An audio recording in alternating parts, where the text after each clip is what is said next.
Ladies and gentlemen, good day and welcome to SBI Life Insurance Company Limited Q1 FY 2022 earnings conference call. As a reminder, all participant lines will be in the listen-only mode, and there will be an opportunity for you to ask questions after the presentation concludes. Should you need assistance during the conference call, please signal an operator by pressing star then 0 on your touchtone phone. Please note that this conference is being recorded. I now hand the conference over to Mr. Mahesh Kumar Sharma, MD and CEO, SBI Life Insurance. Thank you, and over to you, sir. Thank you very much, Neera.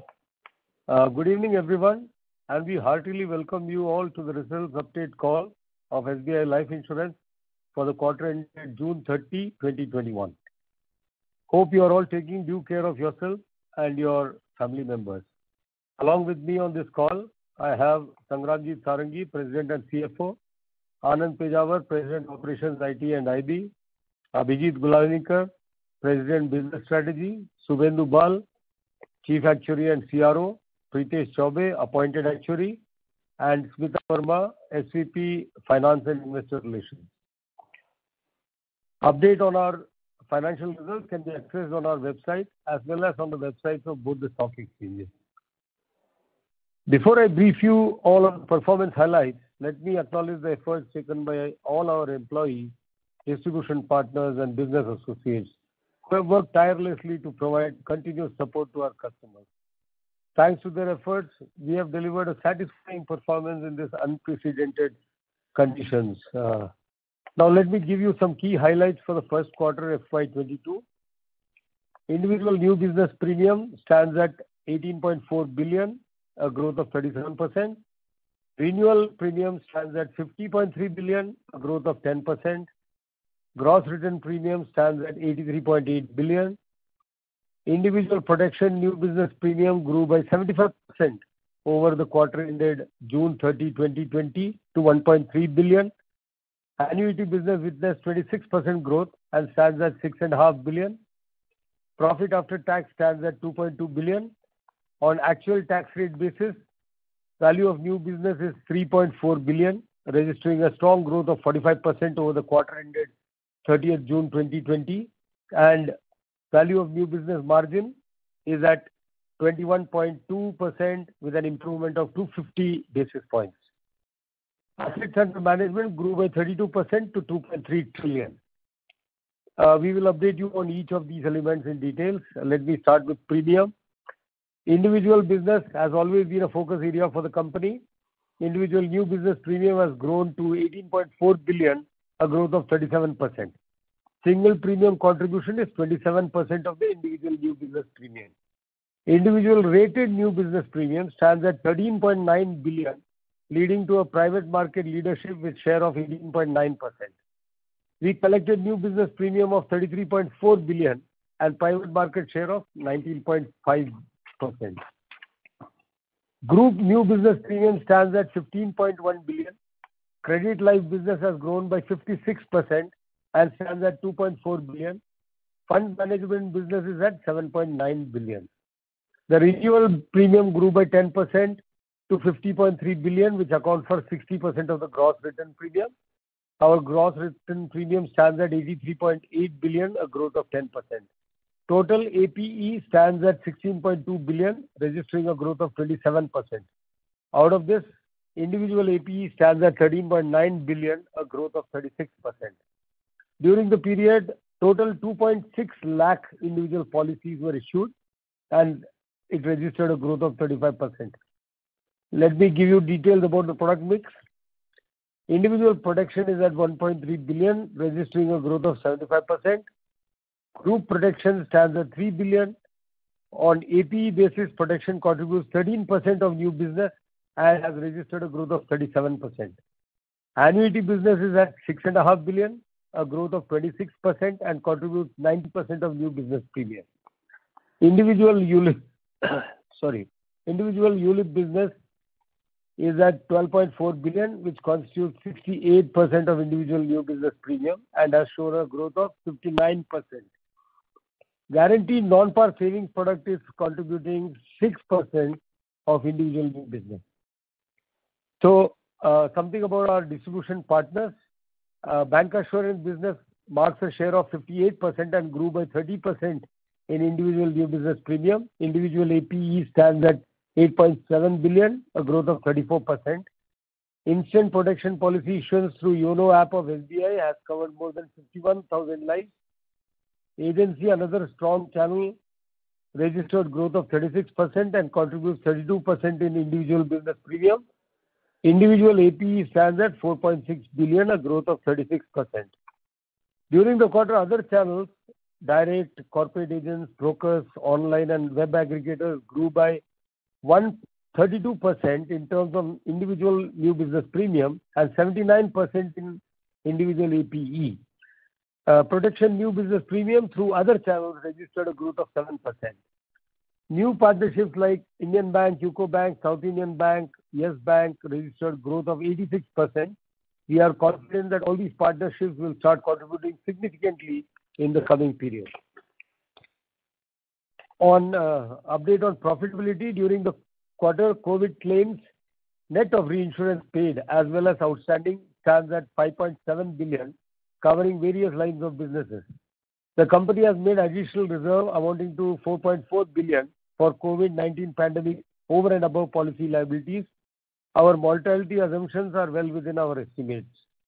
The company's profit after tax for the quarter ended 30th June 2021 stands at 2.2 billion. Our solvency remains strong at 215% as on June 30th, 2021.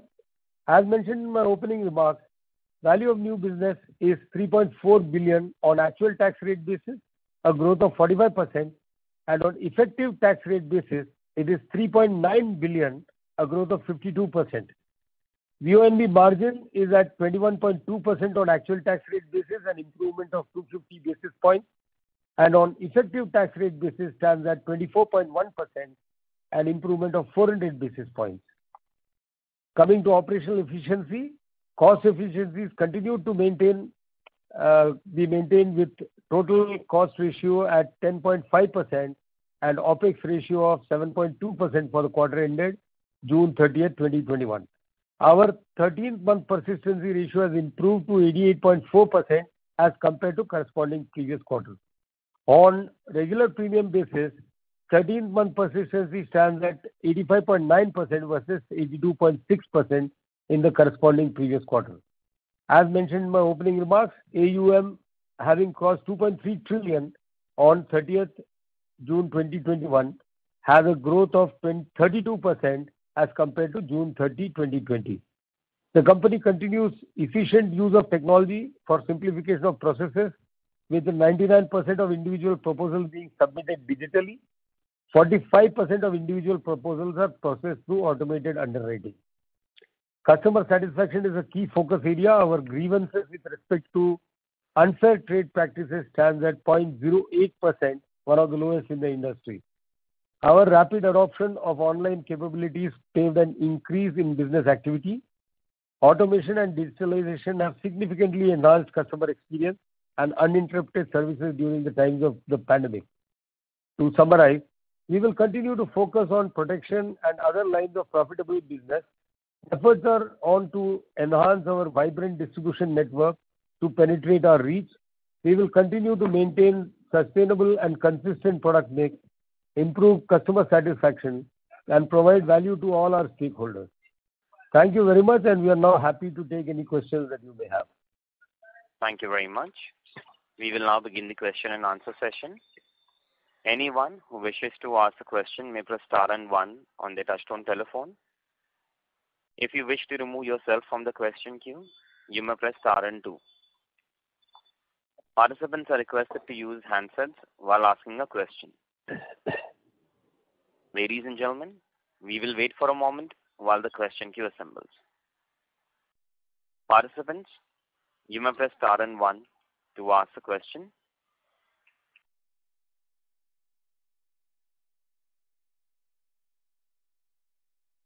The first question is from the line of Ajox Frederick from B&K Securities. Please go ahead. Thanks for the opportunity, sir. Sir, again, this is on COVID. So you have an additional reserve of 4.4. What is the total reserve, sir, including the business as usual debt and excluding COVID that you're holding? Pritesh. And anything out of the reserves we made in March, were we able to carry it forward? Those are the questions on COVID. So the COVID reserve, let me tell you, as on March 2021, we had 183 crores COVID reserve. As of June 2021, we have 445 crores COVID reserves. Our total reserve for this Q1 FY22, which includes my all lines of businesses, amounting 9,930 crores. So which takes care of PAR, non-PAR and ULIP all together. Okay, so 9,930. All right, sir. Sir, second question is on group protection split. If you can give us group term credit life this quarter versus last quarter. Group term credit life. One second. And what is your thought process behind group term? Yeah, sure, sir. Credit life, this quarter we have done, as far as my NBP is concerned, 240 crores. As far as NBAPE is concerned, so that is 24 crores. So it's a growth of 56% quarter on quarter. Okay. This is year on year, right? Yeah. Quarter. Yeah. Okay. Q1 22, which is Q1 21. Okay. And GTI specifically we don't have. So GTI annuity taken together, we have done almost kind of 500 crores. GTI, do you have separate numbers? GTI at this moment I don't have separate number. Okay. But No worries. overall, I'll take it with you. So what is your thought process on GTI? Some of the peers have diverging views. Like, what is your view with respect to GTI? So GTI we will evaluate and continue with GTI, and it will depend a lot on what kind of business we are looking at, and also the reinsurance and the whole thing put together. So we are evaluating on a case to case basis, and we will take good business. All right. So it's a final question on the non-par piece, where both agency and bank we slow down during the quarter. So what's happening out there on the non-par side? So basically, what is happening is that in the first quarter we saw good traction on ULIP, possibly because the markets are on a rebound and doing very well. So I think that was one of the reasons we saw good traction in this ULIP business. But going forward, we have targeted for good growth in non-par, and we are also coming out with slightly revised pricing on our non-par offering. So I think that will also help us to get more non-par business.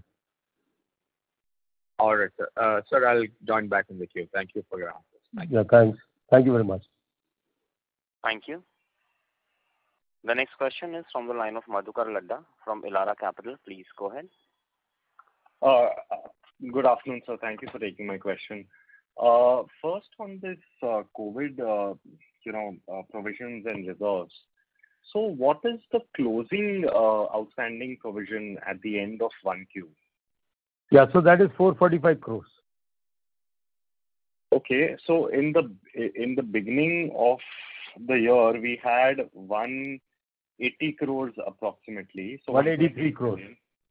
Yeah, 1.83, and then benefits are at benefits paid are at 5.7 billion. Yeah, correct. Okay, and so then what would be the hit in this quarter's P&L? Well, our reserves are enough to take care of the change situation also. But having said that, we have made prudent provisions going forward, because you don't know really how things are going to pan out in the future.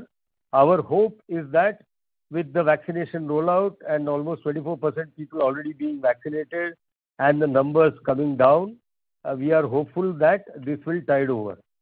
But knowing that there are a lot of imponderables, we have actually set aside a larger number as COVID reserve. Sure. And sir, can you give us some idea in terms of severity? So in FY21, what was the severity on a per claim basis, and how did it trend in 1Q? See, really, last year was not a time to actually look at it, because there was a total lockdown kind of situation, and claims really were not coming in, and as a result, the claims were much lower and all. So it's a totally different situation then and now. So really can't compare those two things. No, so what I meant was, if we take the full year number, full year FY21 number versus 1Q FY22 number. Yeah, so there is, the numbers, if you look at our position, it cannot be very different from what is happening in the country. So if you look at what is happening in the country, so last year the numbers sort of grew till, let's say, October or something, and then started coming down, but it was a very gradual kind of increase and a gradual kind of decrease. Now we have seen from, say, March, April, May, we have seen a sudden spike. So those two are not really comparable, and this is not in anybody's experience. So really speaking, we take it as it comes and we make conservative estimates. Right. So I just did some calculation. So if 257 are the additional reserves, and then 570 crores is the net claims, so then the total hit in the P&L for this quarter is 827 crores. Would that be correct? See, claims you have to look at in a different kind of way. There are COVID claims, there are other claims. So we look at all claims as one thing, because a claim is a claim. So a person dies of COVID, heart attack or whatever, we have to pay. Okay, so we look at that. You mentioned in the PPT COVID-19 claims net of reinsurance is 570 crores. Yeah. So this is those deaths which are marked as death due to COVID in the death certificate. Okay, so I think what I'll do is I'll ask one of my colleagues to clarify. Okay. Thank you, sir. Just to explain to you, see, when you look into the any impact of death, you look into the overall claims, correct? So for the quarter, our overall claims is well within the provision that we made for as on 31st March. So our if you remember, in the 31st March, we have strengthened our mortality assumptions. On top of it, we had the additional provision on 183 crores. So okay. If you look into this quarter performance, our actual claims are within that provisions. As a company, we wanted to be prudent on the side. So despite our claim is within that limit, we make additional provisions and increase 183 crore to 445 crore as on 30th June. Understood. And can you verify on the 827 crores, which I just said, 570 crores of COVID claims plus 257 crores of additional reserves. So would that? So that's what I'm saying. That's what I would like to say. It is not a direct hit on P&L or anything. Okay. So the 570 crores, even though it has come from COVID, we look at overall mortality. Yeah. So just to add that, what the way we are calculating doesn't make sense, because when you're looking to the impact, you will see the overall claim rather than looking one part of the claims. COVID claim is a part of overall claims. So when you look into the impact, you look into total claims and what we have provided for, and if differential is, impact will come on the P&L. So that perspective, we are saying that our actual claim for the Q1 is well within the provision we made for as on 31st March. But as a prudent, we increase this COVID provision from 183 to 445 crores. Okay, I'll come back in the queue. Thank you. Yeah, please. Thank you very much. Thank you. Participants, you may press star and 1 to ask the question. The next question is from the line of Pritesh Uppal from IDBI Capital Markets. Please go ahead. Yeah. Hi, sir. Am I audible? Yeah. Go ahead. Okay. Yeah. Thanks for taking my question. My question was on the individual protection. So we've seen a good growth, and peers have reported a slight slowdown in this segment. So any color on like what helped us during this quarter, and and how's the outlook for individual protection going ahead? Are we still going to be aggressive in this segment, and how are we looking at underwriting right now for this particular segment? So that's my first question. Yeah. So individual protection, if you see, we have been trying to grow this. We have been actively growing this for the last 3 or 4 years. We've been focusing on this segment, and we feel that this is a way to increase the penetration of insurance in the country, and also to get more and more customers, more and more coverage across. So, we have products in protection which offer cover from, say, 5 lakhs cover to, say, 50 lakhs, 1 crore, or, even above that. So there are various segments. So we are growing in all these segments. So that is the truth. And going forward, we would very much like to grow this segment, at least for now. And so any breakup between how much is the ROP versus pure term, like for individual protection for this quarter? Yeah, Similar like past. Yeah, so about 85-15 kind of thing. Correct. So just to reiterate the individual protection, we do think that with appropriate repricing of the product and tactically enhanced underwriting to protect the risk that we are currently doing, we do think there is scope to grow this segment. Okay. So any kind of number like for a growth rate target that we would look at? No. Individual protection. See, we generally don't look at any particular. We have our internal target, but those are only that will depend a lot on the circumstances and the situation outside, demand from customers, acceptance of products, etc. But I wouldn't like to give any numbers. But you can say that we expect a steady growth in this business. Okay. Okay. So my next question is in terms of the distribution. So how much our penetration within the SBI channel itself, if you could give some ballpark number as to how much it is, and what are our plans to increase customer acquisition purely from the SBI customer base. So how are we going about that? See, basically, this whole strategy we've been increasing this business. We've been growing both the SBI business and the agency business, and now we have other channels which are also growing very well. So SBI business, we will look to continue the strong growth that we have, and maybe, if we don't have the limitations of the previous year, then maybe the growth can be even more. But we are also looking to grow the other channels at a good rate. Okay. So within SBI, how much penetration, if you could share a number, based on the customer base, how much is, would be our share? To tell you, we have not penetrated very large base of SBI, and there is still scope to increase.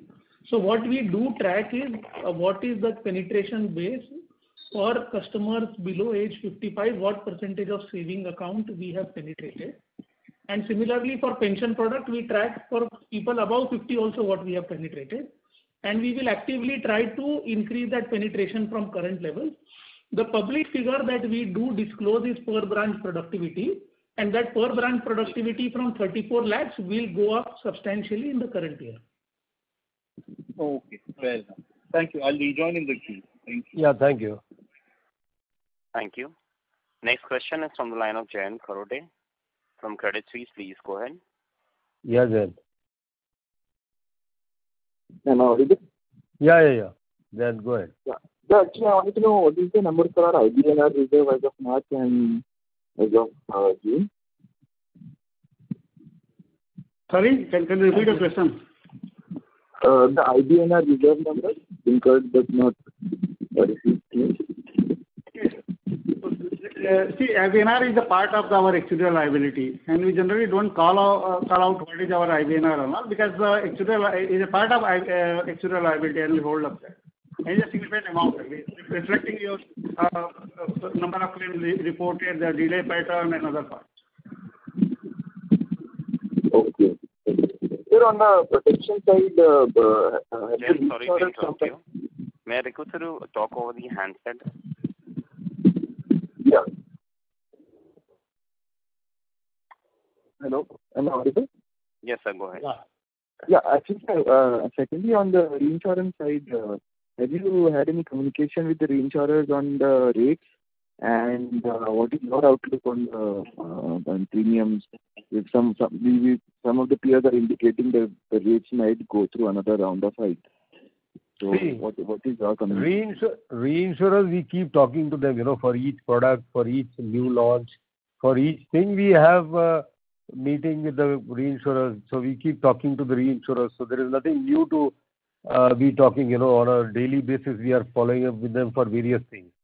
So while reinsurers may hike rates based on pools, but at a company level, 80 to 90% of the hike burden usually depends on the company specific factors, such as concentration, divergence in experience, etc. Okay. So to that extent, SBI Life is relatively insulated from reinsurer hikes, given that we have low dependence on reinsurance, risk-based pricing. We are very sustainably priced in most of our products.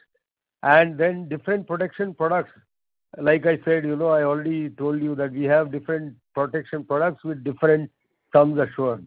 So all that, lends us to a very diverse kind of a protection basket. And really speaking, at this point of time, we are the ones who are not very, very worried about reinsurance itself as a per se.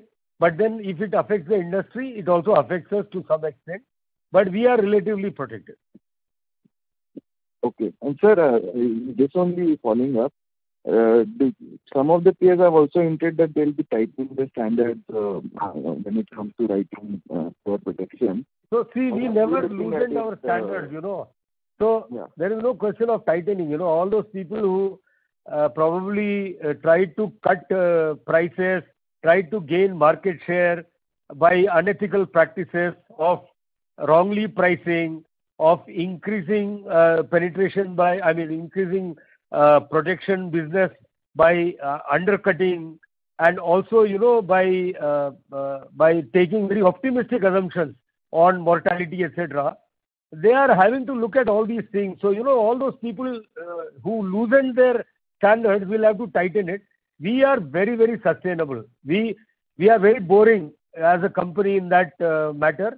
We are very conservative. We are stable, steady, and there is no way we are going to, come down from our high standards just because somebody else is undercutting or something. We lose market share sometimes. We gain market share sometimes, but not because we wanted to gain or lose at the cost of, ethical principles and strong insurance principles.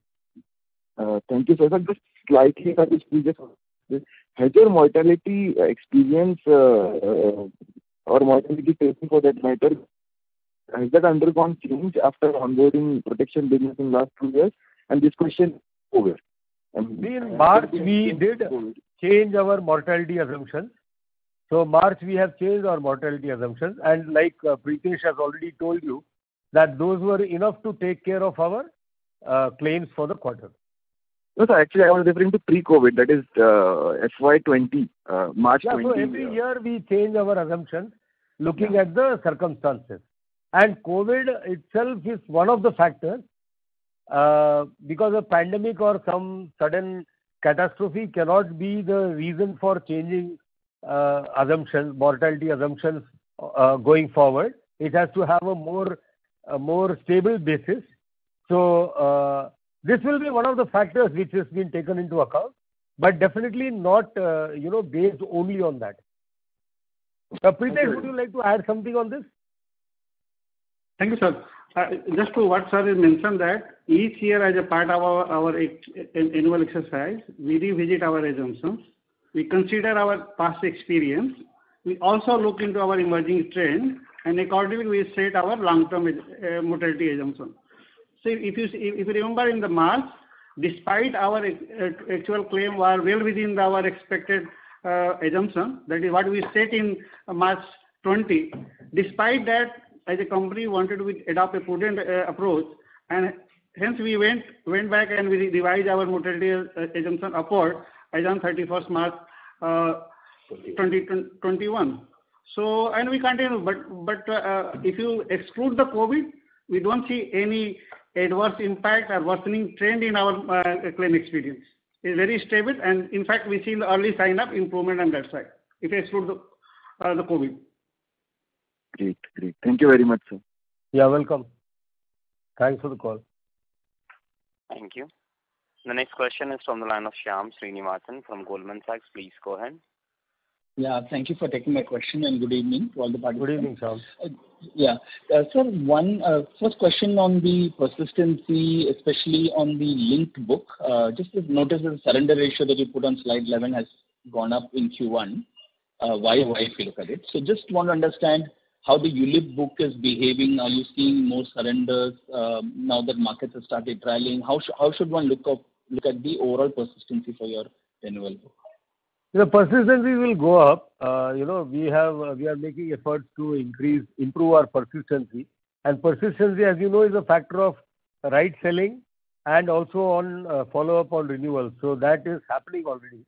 But then, obviously, when the markets are buoyant and people who have policies which can be surrendered or can be encashed upon, some of them will do that. So that trend we do see now in the increased surrenders. But then it is also true that people then realize that continuing with this will also be a good thing. So we have enough people who continue with the schemes. So I look at the 50-year persistency for you for your overall company, it's about 61%, but where will the ULIP say will be? It will be lower, right? Yeah, ULIP would be lower. Like you say rightly, it is a function of the product itself. So, sir, it is similar, sir.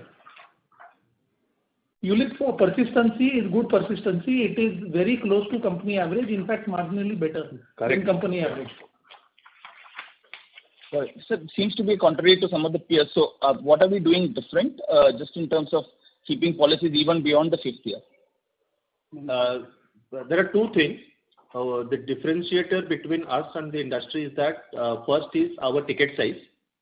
Second one is our spread across geography, and third is our fund performance of the ULIP.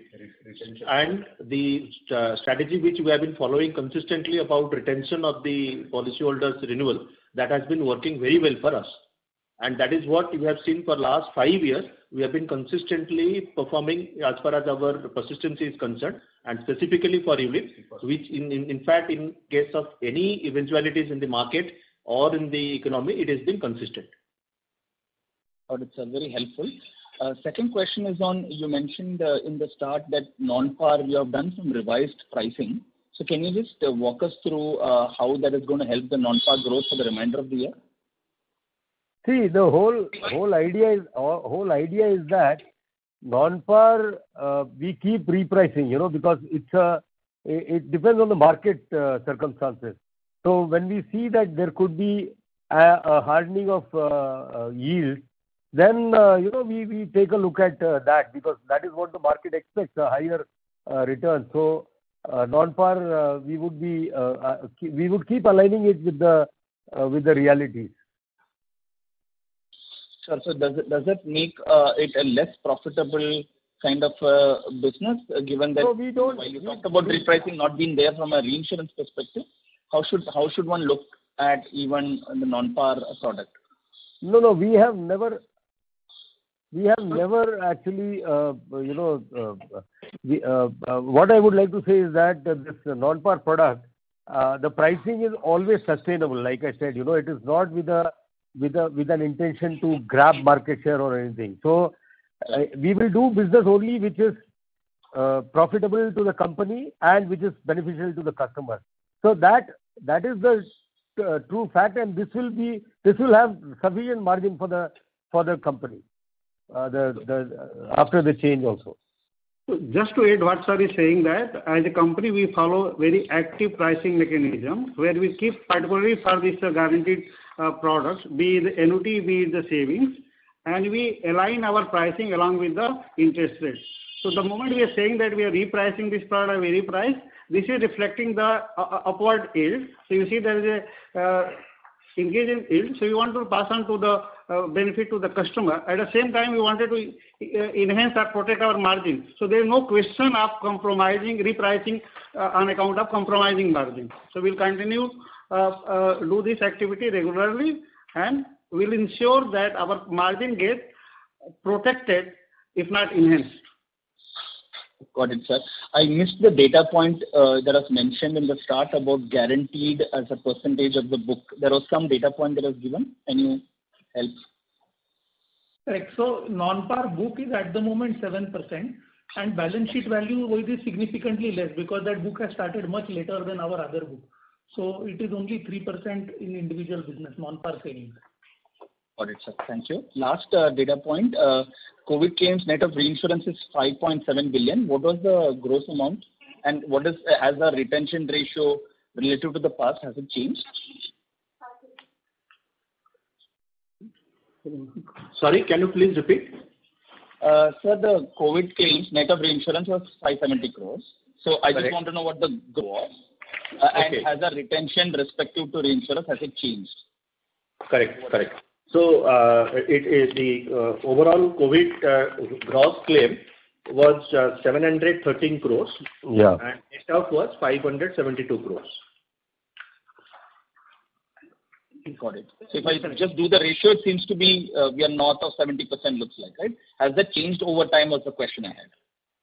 No. So you say there's no change as far as the reinsurance proportion is concerned. It really reflects the business, agree. So protection will have the higher proportion coming from the reinsurance pocket. Saving might be lesser coming from. And thirdly, will also depend on the average ticket size. So it's a reflection. We can confirm that we have not, there is no change in the reinsurance strategy is concerned. Got it, sir. Thank you and all the best. Thank you. Thank you very much. Thank you. The next question is from the line of Abhishek Saraf from Jefferies India. Please go ahead. Yeah, hi. Thanks for taking my question. Good afternoon to everybody. Good afternoon. A few follow-on questions. Most of my questions have been touched upon in by earlier participants. So just looking at COVID claims plus reserving for this quarter, it comes to roughly around 1,000 odd crores. And if I see the net COVID claims, what we had in FY21, I believe that was around 350 odd crores, right, sir? Am I right on that? Yeah. 320 was the net COVID claims last year. Thanks for correcting me on that. Sorry, am I right? What number you think? 1,000 crore? How are you arriving at number? No. I was asking about the net COVID claims last year. Last year, full year. Yeah, last year full year was 320 crores net of the insurance. 320 crores net COVID claims. Yeah, go ahead. What was your question? The multiple of the claims that we had last year and the claims plus reserving for this quarter, that's like it's like around 3x of last year's claims, and that somehow means is a bit different from what our other peers have seen. So we're actually it's in the range of 4.5 to 5 times of the provisions plus expenses that our peers have seen. So would you how do you think that these reserving and all will be sufficient, or and in I don't know where you are getting your figures from, because the calculation doesn't seem to be right. What is happening is that we have already said that we have increased our mortality assumptions the last year round, okay, in March, and we have said that our claims have been taken care of largely by our increased assumptions. So now can you ask the same the question? I didn't understand. So what I was trying to understand is the quantity of claims or the multiple of claims that we could see this year versus last year. So last year, as you said, that was 320 crores, and right now, based on that we have 8 crores. So Abhishek, just to add 2 points on this. One is that when you look into the claim provisions, you look into not only the COVID experience, you also look into the overall claim experience. So as a company, we first look into the overall claim experience, and accordingly we make a provision on that. This is first part. Second part is that if we compare the last year claim experience versus this year claim experience for COVID, not very sure how we can link into. If you look into the wave 1, it is longer, but curve is flat. If you look into the second wave, it is steeper, but if you see the decline, it's a sharp decline. This is coming from. So difficult to correlate on that part. Third point, normally as a company, we don't comment on the work of others. But I would like to add 1 point that if your overall mortality assumptions is well prudent, you may not need to make significant additional provisions. If you're not having too strong on that side and you significant hit on the actual experience, there is a reason for revisit your assumptions. So as far as is concerned, like we mentioned in the March, despite our actual claim experience is closer to the estimate, we have strengthened our mortality assumption in March. On top of we made the additional provision.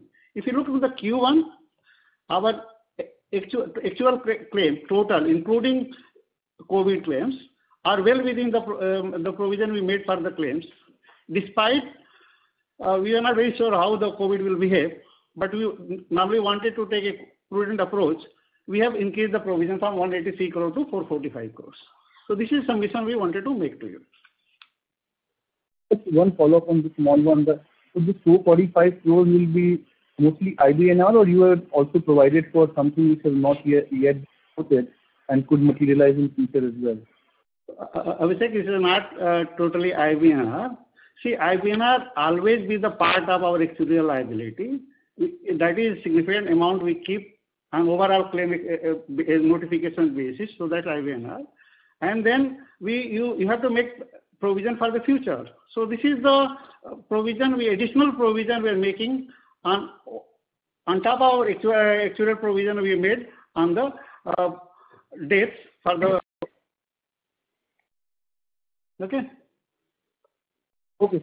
I'll tell you. One last bit on our non-par savings side. So obviously this is seeing decline this quarter. So is it mostly related to pricing part, or are we seeing some happening in the market that we are probably going right So now? what I said about this was that we have seen a lot of traction in ULIPs in the first quarter, and so going forward we will definitely see increase in non-par savings. And so as you're saying that if pricing when pricing comes through, so you can. That will definitely be one of the factors. Yes, definitely. Lastly, on the protection bit, may I know how the different channels have behaved in terms of driving protection? Individual protection is 76% growth. Is it largely coming from? It is across the board. It is across the board if you see. So we have Banca, the growth is 55%. Agency, it is 57%. It's like, so other channel would have grown much faster that way, right? So because overall protection has grown, individual protection has grown by 76%, And when we say that the banca and agency have grown at around 50%. So individual, I'll just check my figures one second. Individual, Sangram, can you pull out individual channel wise? Yeah. So overall, for the other channels, the protection has grown by 73%. Okay. Thanks a lot for that. Thank you. Thank you. The next question is from the line of Nidesh Jain from Investec. Please go ahead. Thanks for the opportunity, sir. Firstly, the increase in margins on effective tax rate and the other margins that we report is quite different on a YY basis. So why on the effective tax rate margin increase is higher than the normal margin that we report? So that is basically a function of calculation. It is just a function of calculation. So what we do is our reporting is done on the actual tax rate basis, and then considering the product mix, there will be a difference in the tax rates applicable, and therefore this will change. So there is no direct correlation. It will actually be a function of what is the final product mix that has been achieved. Sure. Secondly, when we are seeing mortality experiences in line with assumptions, are we talking about non-COVID mortality experience or mortality experience including COVID? No, we have said already that, claim experience is claim experience. Death claims are death claims. COVID or non-COVID, they are deaths. So what we do is, when we make the assumption, we make the assumption for death only. We don't make the assumption for COVID death, road accident death or something like that. We make an assumption for deaths and then we provide for that. So COVID would be one of the factors which will be in our mind when we are actually making the assumptions. So because we know that there is COVID, COVID will be one of the factors which we will take into account. So, does that mean that the mortality variance will not be negative when we look at the full year EV walk? At that time, the mortality variance for us will not be negative? So, yes, what we are expecting that if our current experience will continue, there would not be any negative mortality variance by end of the year. Sure. That's quite useful. And lastly, how do we think about the SBI Bank channel? Please correct my understanding. I think the decent portion of our sales from SBI Bank is from branch walk-ins. And slowly, I believe that branch walk-ins will reduce as the economy moves more towards digitization. And over a period of time, probably even 1 year, but over the next 5 years, 10 years, the branch walk-ins that we are seeing today will continue to reduce. So in that light, how do we plan to change our selling strategy for life insurance products, specifically SBI Bank?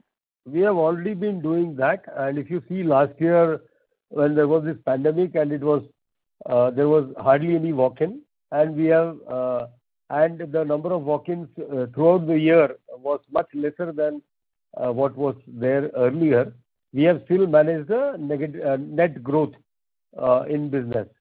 So going forward, we have been developing strategies to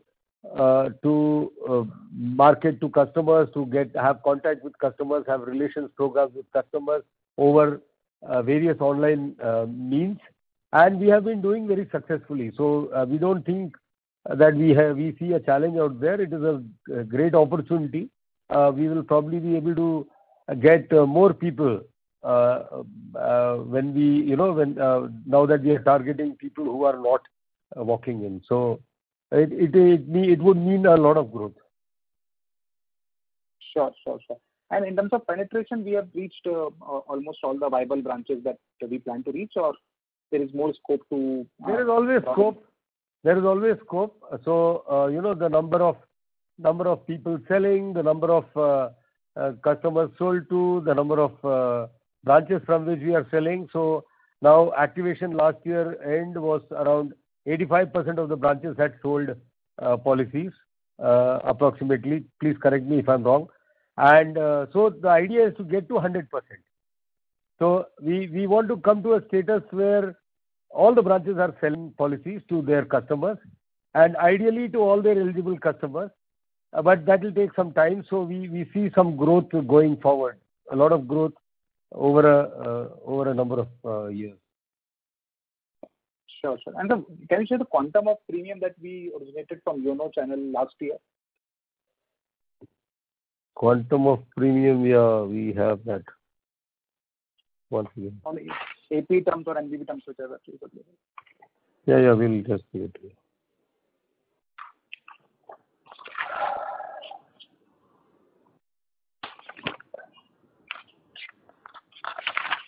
INR 30 crore was the for whole financial year FY21.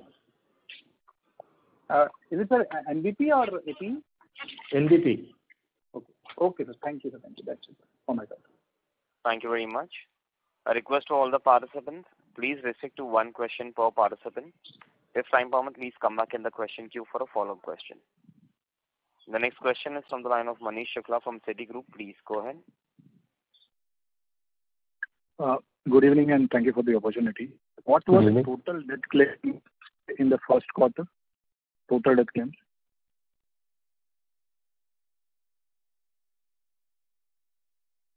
Just a minute. Value and number, ideally, if you can give both.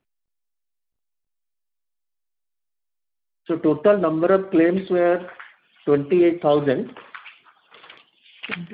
28,000 plus. And amount wise, it was around, we have disclosed, it is net of reinsurance is 1,315 crores. 1,350 crores. So of the 1,350 crores, COVID was 570. Manish, it is 1,315. Sorry, 1,315. So of 1,315, COVID was 570. Is that right? Yeah. And what would the same number be for full year FY21? If you have it. June 20? No, full year 21. Full year 21 will be around 3,000 crores.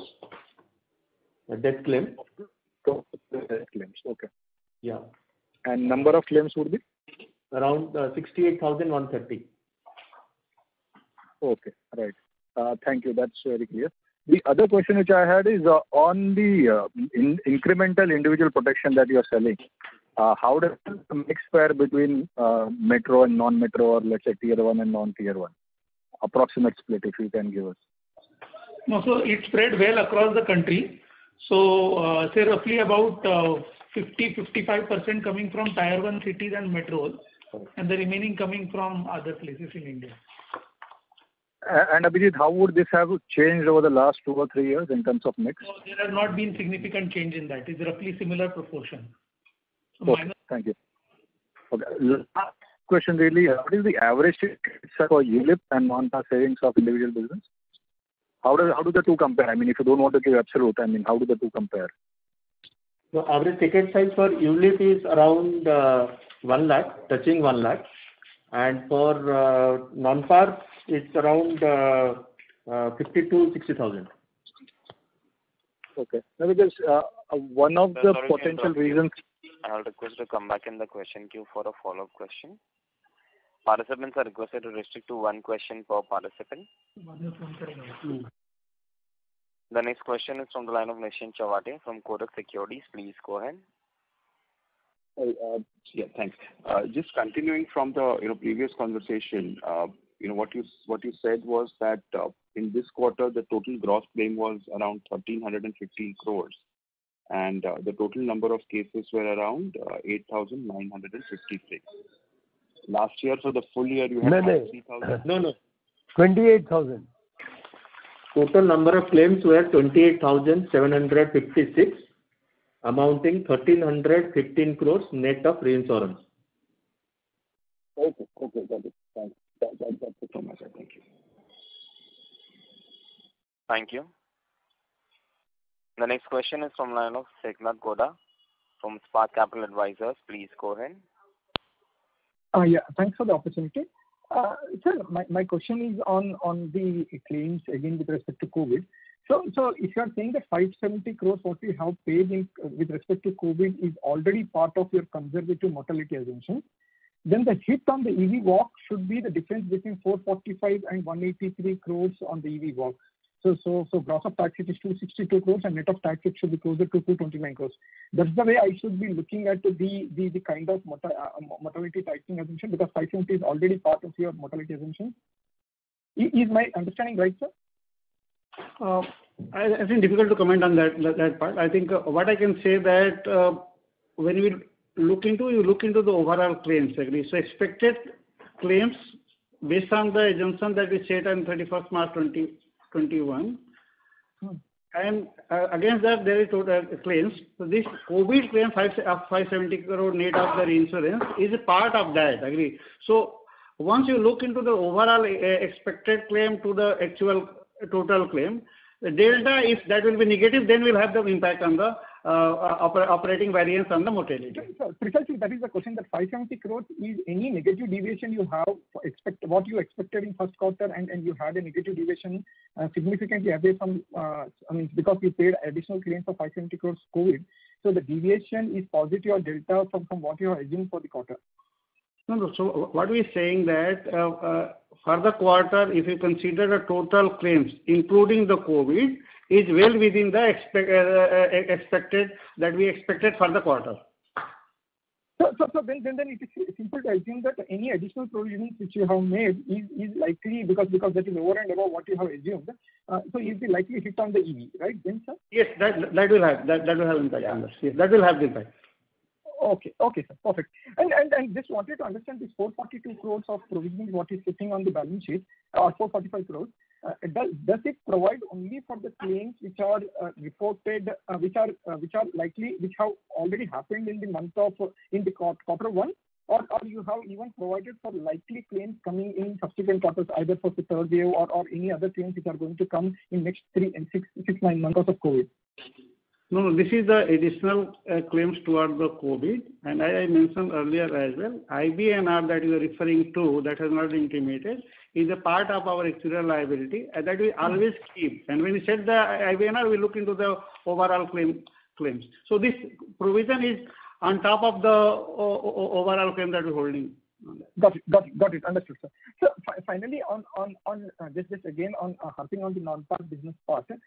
So entire industry did that business very aggressively in the current quarter. Every player has reported a very strong growth. So due to some reason, that number is very weak for us. Despite there is a strong demand for that kind of a product. So just failing to understand, is it because our FARs are not in place, or partly paid debentures have got exhausted, and therefore we are not seeing, we are little restricted to grow that piece, or is reason something else in that sense? No, we don't have any such constraints. And like I said, we have seen a lot of demand for ULIP products. Maybe as a factor of the markets doing very well, and I think that is the major difference. And as I have said, we are also repricing going forward. Our targets are to actually grow the book in non-par, by the year end. So giving all those things together, I will not compare myself with any other peers in the market. Because they have their own policies and practices to do whatever they do. But from our side, our action plan is very clear that we will probably end up with a good non-par percentage at the end of the year. Yeah, Abhijit, would you like to add something? Just to compare, last year quarter one was higher than our average non-par book. Year end we ended up non-par being 9% of our individual APE. Currently it is just above 7%. We do think that with the repricing and the other strategies we will have to play, that our non-par book will be a double-digit number in the current year by year end. So it will be definitely above 9% which we had last year. Exact number is something which will evolve. Got it, sir. Perfect. Thanks. Yeah. Thank you. The next question is from the line of Deepak Mundra from JP Morgan Chase. Please go ahead. Good evening, sir. Can you hear me? Yeah. Yes, ma'am. Okay, thanks. So firstly, just one question on the renewal premium growth. It seems that last 2 quarters renewal premium growth has slowed down. I understand some of your single premium businesses up, but still it seems like quite a shift in the last couple of quarters. Can you talk, walk us through what is driving that, given and the expected impact on cost ratios? Lost your audio in between. May I request you to repeat your question once again? Yeah, I'll just repeat again. So basically, renewal premium growth has slowed last couple of quarters. So just want to understand what is driving that and what will be the expected impact on cost ratios because of the same. And secondly, both in the banca channel and agency channel, we've seen better protection numbers. Can you talk us through the incentive structure in both these channels to grow the protection? Yeah, so Abhijit, can you please answer? So, second part, we will not want to make any comment on the incentive structure. As we said, that there are strategies in place to promote the right lines of business within our company. So there is something which we already have in place. We don't have any specific comment. Second, the way to look at renewal is to look at persistency number. So in certain cases, when the business growth had slowed down a little in especially last couple of years, that is why you are seeing renewal percentage go down slightly. Persistency has kept on increasing. So there is no challenge as far as renewal is concerned. Just to add, renewals are being growing for us for last few years at double-digit rate, which is beyond 20%. And at this moment also it is double-digit growth. And growth, I think we should set aside. Rather, you should see what is my renewal bucket. As Abhijit said, our persistency is the reflection of our renewal premium collection. And it is going in line as per our expectation. And we believe that it will continue also. Okay, so just like this quarter, the renewal premium growth is about 10%, which is why I was asking what is driven the change. And the last question, sir, on the changes driven mostly. I can't hear you. Hello? Yeah, now I can hear you. Sorry. So in the VNB walk, the assumption change is driven by mortality, -1%. Yes, so just to say this, we have not made any change in assumption as on 30th June. Assumption change has been done in the 31st March. So that is reflected in the VNB walk, and this is mainly on account of mortality that we explained in the March. Okay, sir. Thank you. Thank you. Thank you. The next question is from the line of Neeraj Toshniwal from UBS Securities. Please go ahead. Hello, sir. So when you say we have not taken any additional reserving in terms of taking the hit from the assumptions, this additional 2.57 billion is the from P&L and sitting in the EV. That is the only net additional impact we have from the COVID. Is it right? The understanding in terms of 0.10% of EV, which is. I didn't get your question. Could you please repeat? The additional hit of 2.57 billion, the difference between 4.45 and the 1.83, that is the only pass through we have from P&L on the additional basis, because we are already prudent in terms of reserving. That is what we meant when we have not touched upon any change in assumptions. You could possibly say that. I don't know. Pritesh, please elaborate. Yes. So you're right. The incremental reserve that we provided for, along with the claim that we have paid, it will rotate to the P&L and the revenue account. And any top-up we might need to provide for in the subsequent quarter, do we think that this will suffice, or given considering both the mortality assumptions, what is sitting in the book plus the additional reserving we have, or what's your thoughts on that? Yeah, I think Pritesh has already answered this in response to a question earlier. If everything goes according to how it is panning out now, and there is no sudden spike or there is no third wave hitting us, and there is no sudden spike in deaths or something, then we will end up with within our whatever we have reserved. Okay. And between this 28, 756, any change in trend we are seeing between individual and group in terms of the death claims in earlier quarters, and what would that be, if at all, if we have that handy? I think it should be about the same, but can somebody check the figure? That is the same. Actually, we do not have separately, we do not do this way, individual and group line. Overall claim experience wise, we do just make the provision. Correct. Got it. And on reinsurance price hike in terms of group, term and credit life, have you also kind of first we have got the increase from reinsurers like years, and if at all, have we passed on the price increase to maintain the margins?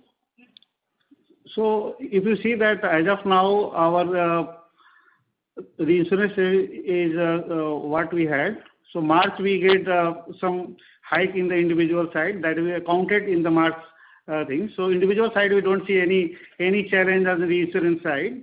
Now coming back to the group that we are particularly looking for, looking to the experience, as of now though we have not seen, but looking to the overall claim experience for the country and the group, there is a possibility that the insurer may come back and hike the scheme. Only one submission I will make, particularly for the GTL product that we are referring to, is that it is a price on case-to-case basis, on yearly basis, and whenever any new scheme comes or any existing come for renewal, we look into the experience, consider the reinsurance support at that point in time, and accordingly we price on that. So our endeavor is that should not have impact on the margin per se.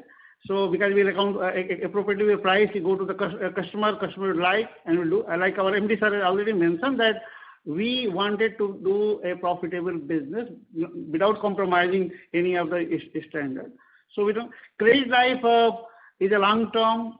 As of now, we have not seen. There might be possibility, very difficult to comment on behalf of the reinsurer. But as of now, we are holding up our reinsurance rates.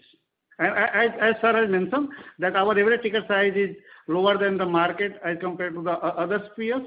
So even that will happen, the impact will be not significant in our book as compared to others.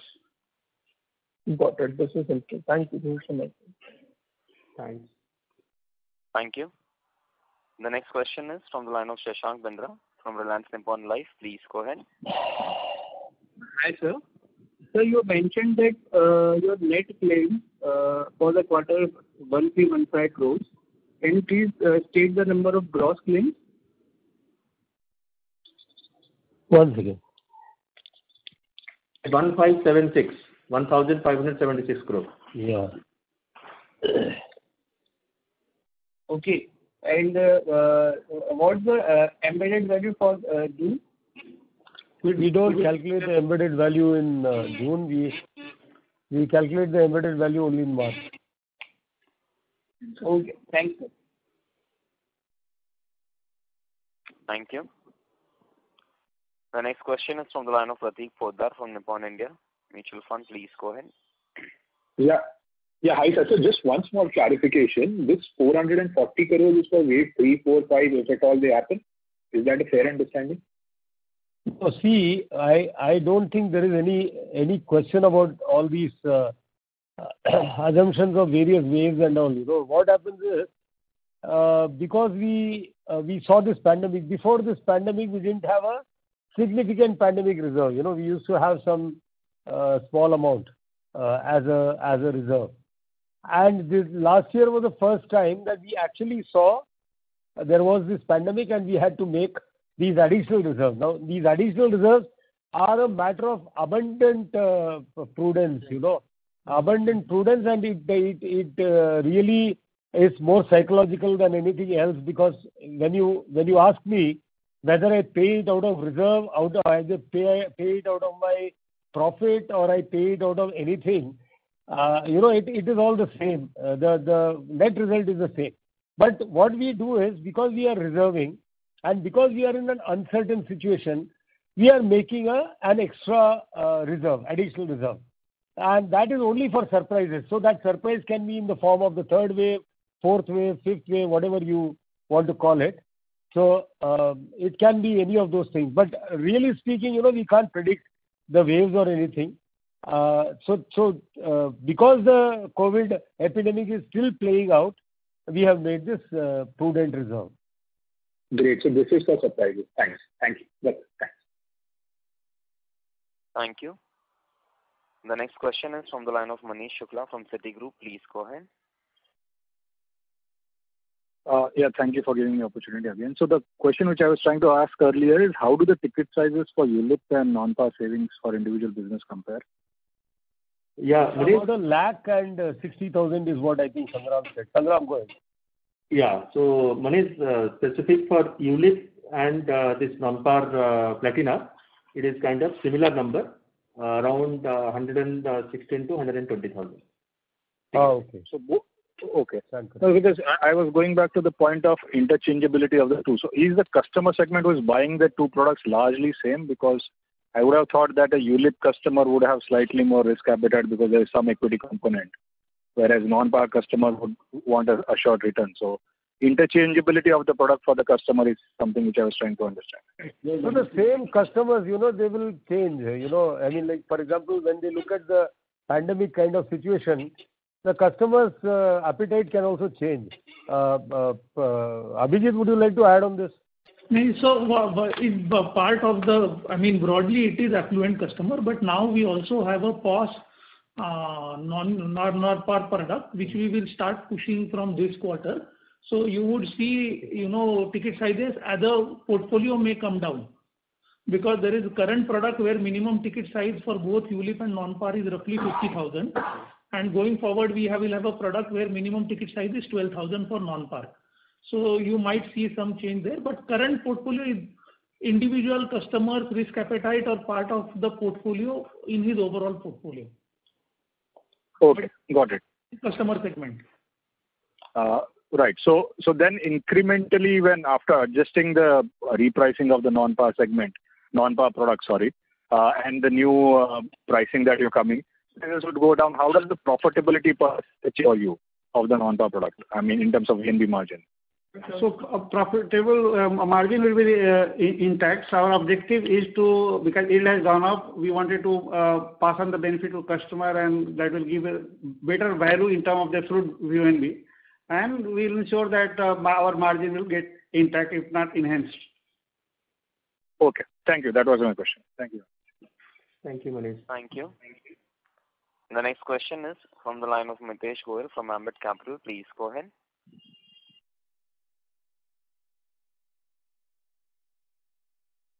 Mitesh Goyal, may I request you to unmute your line from your side and go ahead with your... Yes, go ahead. Hello, sir. Am I audible? Yeah, go ahead. My question has been answered. Just had one data keeping question. So the NAT for the quarter is 0.7 billion APE. So I just wanted to know the breakup between individual and group annuity. So the individual annuity is around 224 crores, and group annuity is 425 crores. Okay, sir. Thanks, sir. NBP terms. On AP basis? 110. Okay, I'll check it. Got it. Thank you so much, sir. Thank you. The next question is from the line of Mayank from Star Union Daiichi. Please go ahead. Yeah, hi sir. Just wanted to confirm for COVID claim which we had 570 crores in net of insurance in this quarter. We have not utilized our existing COVID reserve of 183 crores which we made in last quarter. Meaning existing mortality assumptions that have taken care for 570 crores of claim. Is that right? Yeah. Mayank, just to tell you, that's when you do the provision as on balance sheet date. So balance sheet date is 30th June. So as on 30th June, we kept the provision towards COVID is 445 crores. And other things doesn't matter really what we are carrying forward and all, because your liability will release and accordingly you pay the claims. Yeah. So difference being like if we have not touched 183 crores, then impact on EV walk would be lower, and if we have utilized that, then impact on EV could be higher. So we were looking from that perspective. So just to explain, we don't look into the piecemeal manners. So if you look into this, we have to look into how much overall claims and how much we are paid for. Right? That's the way we are looking into, not looking into the COVID is one subset of the overall claim. So when looking the walk and our overall claim experience, we are looking in totality rather than going and looking the COVID. COVID is just emerging. We don't have any understanding how COVID will behave. Who know that one lakh infection will go to the 4 lakh infection per day. So that's the reason we are not looking specific to the COVID. We are looking overall, and to be prudent, we wanted to keep additional buffer like we mentioned. So March it was 183 crore. Today it is 445 crores. Okay. All right. Thank you. Thank you. Ladies and gentlemen, we'll take the last question from the line of Manish Gupta from Solidarity Advisors. Please go ahead. So just wanted to check, would it be fair to assume that our mortality assumptions in our VNB margins are more conservative than our peers? See, once the event has happened, you can say so many things. So what we would like to just say is that whatever we had reserved has served its purpose. So our reserving has been correct. So that's what I would like to put it at. Pritesh, would you like to add something? Yes, sir. So just to add what sir is saying, that we don't say that we are keeping prudent assumption or liberal assumptions. What we say that, and that we clarified in the beginning of the call as well, we set our assumption which is sustainable in long term. So that's the reason assumption is neither prudent nor neither weak. In our view, as of now, it is long-term sustainable assumption that we are playing with. So if I may just ask a follow-on question. If one has to understand what the mortality assumptions of different companies are, where can one find this data? Is this data in the public domain? No. So it's not in the public domain. Public domain, you can see the industry data. So you can go and see the Institute of Actuary of India. If you want, you can help on that side. So Institute of Actuary of India published the standard mortality table that reflect the country insured mortality. So there's nothing available on the things. What you can look into, it's difficult to compare things. You have to, because it will depend on the mix of the product, whether saying protection, you are selling ULIP, you are selling saving, you are selling par. Then again you look into the which area you are selling. Then again look into you are saying whether what is your customer segment, other part. So that's the reason it's extremely difficult to compare one company mortality assumption with the other company, because it reflects their own portfolio experience. Right. Thank you very much. Thank you. Thank you very much. I now hand the conference over to Mr. Mahesh Kumar Sharma for closing comments. Yeah, thank you very much, Nirav, and thank you very much for all the participants in this call for asking very relevant questions and keeping us on our toes. We propose to continue with our sustainable policies and our growth, and hope to see you again with a very strong performance going forward. So thank you very much. Stay safe. Get vaccinated. Good night. Thank you very much. On behalf of SBI Life Insurance Company Limited, that concludes this conference. Thank you for joining us. You may now disconnect your lines. Thank you.